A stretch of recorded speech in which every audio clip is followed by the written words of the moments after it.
I'm amazed and very proud of both the boys. And you're right, Joe can really write scary fiction.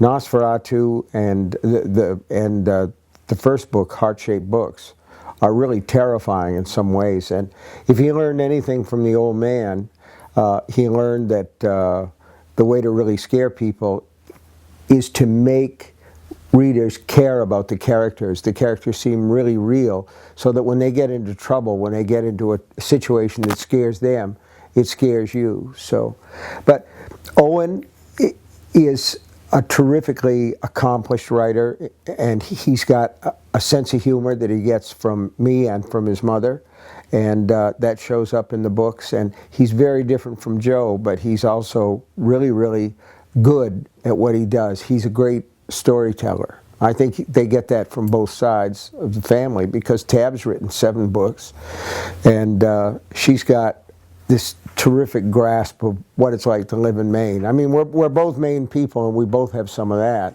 but Tabby grew up in Old Town, and she was a storekeeper's daughter, and a lot of that shows up in the fiction, and then it shows up in Owen's fiction as well. Naomi is managing, our daughter is managing an orchard that we own in western Maine, in Sweden, called Pie Tree. You guys should go out there immediately, right away. Pie Tree Orchard, Sweden, Maine. Apples are great this time of year.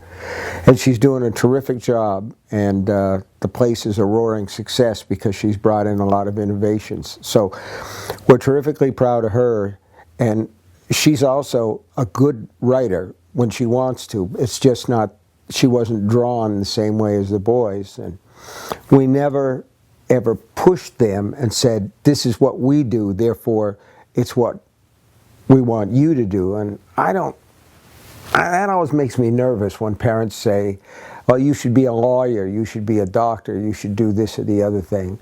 I think kids should, choose what it is that they want to do. But our house was full of books everywhere, and so and we read to them from an early age, so they kind of grew up in that environment.